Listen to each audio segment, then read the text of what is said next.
Halo semuanya, selamat datang di Dai Kuda Channel. Pada kesempatan kali ini, kembali lagi saya akan mereview sebuah mobil bekas sedan. Nah, bagi Anda yang menginginkan mobil sedan di kisaran harga 50-60 juta, simak terus video berikut ini.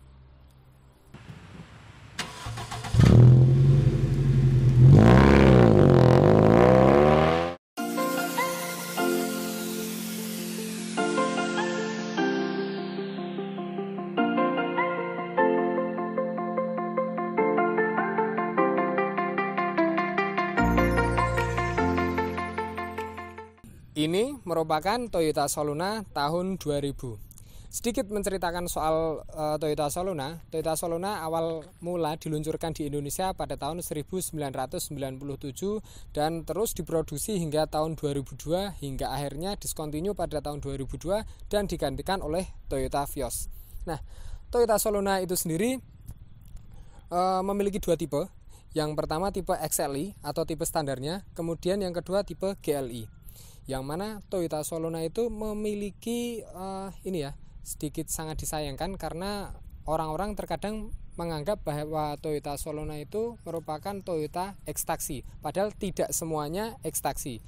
Hanya saja populasinya sempat banyak digunakan oleh taksi pada masa itu.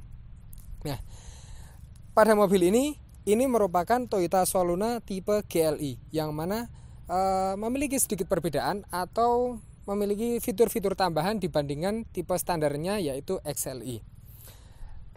Langsung saja kita lihat secara keseluruhan mobil ini memiliki desain bentuk yang sederhana, simple, sudah begitu saja, tidak ada aksen-aksen bentuk-bentuk aerodinamis yang menarik untuk dimiliki. Namun mobil ini cukup banyak diminati karena keiritan bahan bakar, kelincahan dalam mengemudi, serta bodinya yang simpel.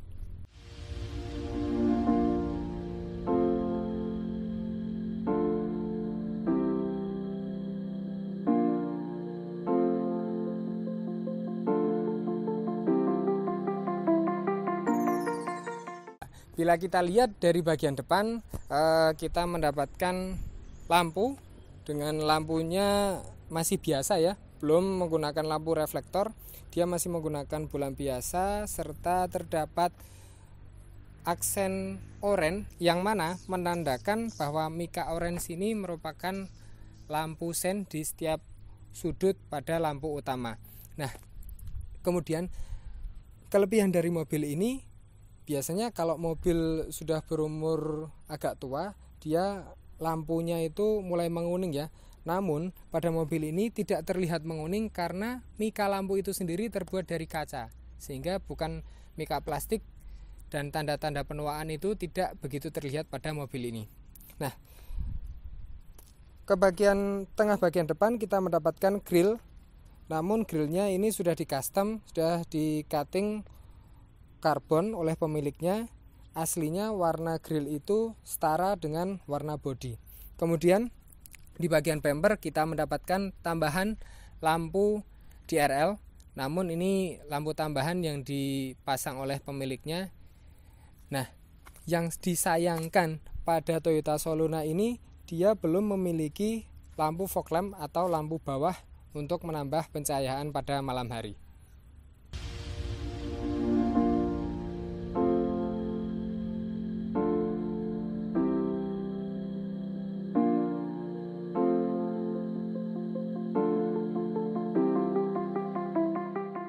Sekarang coba kita lihat apa yang ada di balik kap mesin ini.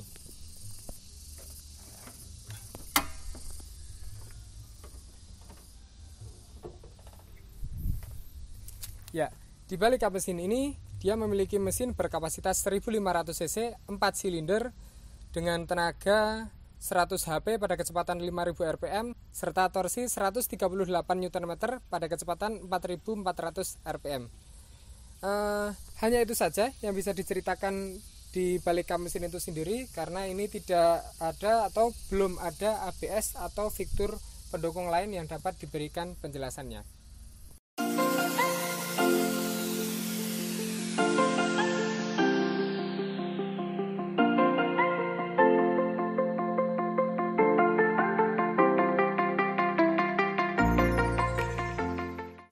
Ya, pada bagian samping kita lihat dia memiliki model mobil yang sederhana, simple begitu saja.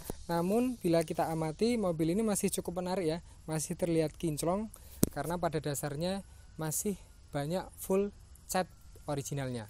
Nah, kita lihat dari bagian samping dia menggunakan profil ban ukuran 185/50 ring 16, yang mana ini velgnya itu sendiri sudah diganti oleh pemiliknya karena velg standarnya itu menggunakan ring 14. Supaya terlihat sedikit menambah kesan elegan, kesan estetika pada mobil ini, maka oleh pemiliknya per dari mobil ini depan dan belakang sudah dipotong sedikit agar terlihat lebih ceper. Nah, dilihat dari samping pula fendernya masih utuh ya, jadi suaranya itu masih khas cat originalnya. Kemudian kita mendapatkan di tipe GLI ini kita telah mendapatkan spion dengan electric mirror atau dapat diatur menggunakan tombol dari dalam. Kemudian di bagian atas ini dia memiliki antena seperti mobil pada umumnya. Namun untuk menambah kesan kesimpelan dari mobil ini oleh pemiliknya tidak ditambahkan talang air. Itu hanya soal selera ya, jadi tidak begitu masalah. Door handle-nya masih menggunakan door handle biasa dengan di bawahnya terdapat slot kunci untuk mengunci pintu itu sendiri. Nah, dilihat dari keseluruhan mobil ini simple, manis, cukup manis karena warnanya masih cukup mengkilau. Kemudian di bagian kanan sini tidak terdapat tangki untuk pengisian bahan bakar karena pembuka tangkinya terdapat di bagian kiri mobil.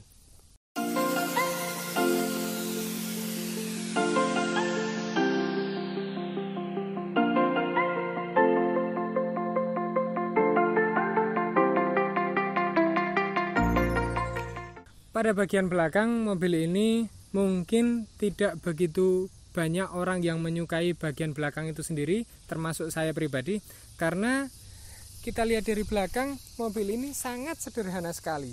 Jadi tidak ada tambahan-tambahan aksen krom atau aksen-aksen apa yang dapat menambah nilai estetika pada mobil itu sendiri. Bagian belakang kita dapatkan lampu stop lamp dengan lampu sen di bagian atas. Nah, jika kalian menanyakan di mana lampu untuk mundur, jadi sebenarnya dia ada di sini. Ada segaris dengan lampu sen, namun oleh pemiliknya ini sudah di custom mikanya diberikan stiker orange supaya terlihat lebih menarik.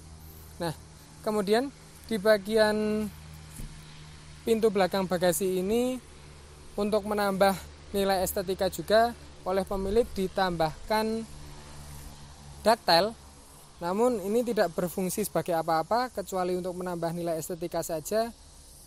Bila kita lihat secara sekilas memang cukup menarik ya, menambah kesan aerodinamis dalam mobil ini.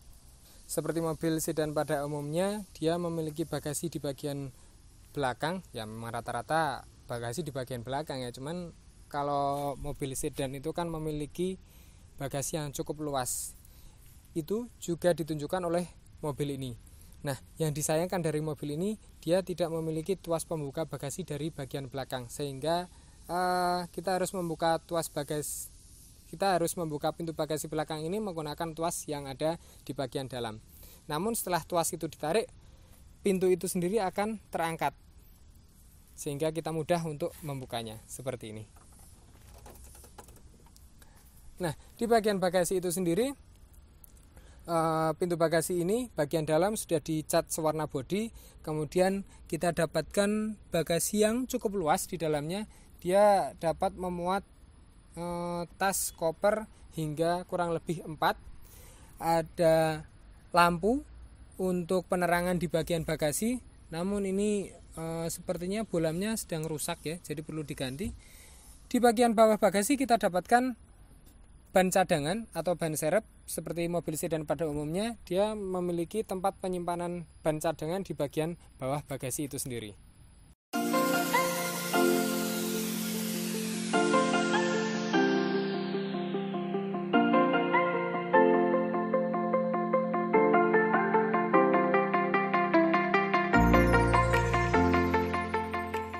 sekarang kita masuk ke dalam interior mobil Toyota Soluna ini. Nah, kesan pertama awal saya masuk yang saya rasakan yaitu posisi berkendaranya. Dia posisi berkendaranya paten, sudah paten begini saja. Yang dapat diatur dari posisi berkendara ini hanya dari joknya. Jok yang dapat di reclining, naik turunkan, atau dapat di maju mundurkan seperti ini. Tidak disediakan fitur tambahan untuk pengaturan setir, tidak ada tilt steering ataupun teleskopik pada mobil ini. Jadi mobil ini sangat simpel sebenarnya. Nah, setir dari mobil ini jujur saya pribadi kurang suka ya. Hanya 2 palang seperti ini. Di tipe GLI maupun XLI model setirnya masih sama. Di bagian door trim kita dapatkan pengaturan power window atau pengaturan jendela. Dan di sini ada ditambahkan untuk lock dan unlock di setiap kuncinya. Kemudian ada pula tombol untuk mengunci jendela bagian penumpang. Serta terdapat cup holder, namun cup holder ini sangat disayangkan karena hanya sempit kecil begitu saja. Ya, seperti itu. Kemudian di bagian sisi kanan dari pengemudi ini kita dapatkan untuk pengaturan electric mirror, serta ada tambahan defogger untuk kaca belakang. Nah, ini merupakan good improvement pada masa itu. Kemudian yang kita dapatkan dari mobil ini, instrumen clusternya atau speedometer dia memiliki sedikit perbedaan dengan tipe XLI, karena di tipe XLI itu sendiri tidak disediakan jarum RPM. Nah, tuas kanan dari sisi pengemudi ini hanya untuk pengaturan lampu sen serta lampu utama dan lampu kota saja. Di tuas kirinya untuk pengaturan wiper serta semburan air pada kaca. Di bagian tengah sini ada pengaturan AC. Itu hanya kecepatan AC-nya saja serta pengaturan suhu dan pengaturan angin yang masuk ke dalam mobil ini dapat kita atur sesuai kebutuhan. Di sini pula sudah menggunakan audio single din, namun oleh pemiliknya sudah diganti menggunakan merek Pioneer. Ada asbak khas mobil zaman dulu, karena zaman dulu orang itu banyak sekali yang merokok di dalam mobil. Dan di bawah kita mendapatkan tempat ruang penyimpanan yang cukup besar, dapat kita menaruh HP, uang koin ataupun menaruh barang lain untuk memudahkan pengemudi dalam menggunakannya. Nah, mobil ini menggunakan transmisi manual 5 percepatan, dan di sini juga ada parking brake. Serta tidak lupa kita dapatkan pula laci penyimpanan yang cukup besar untuk menyimpan barang.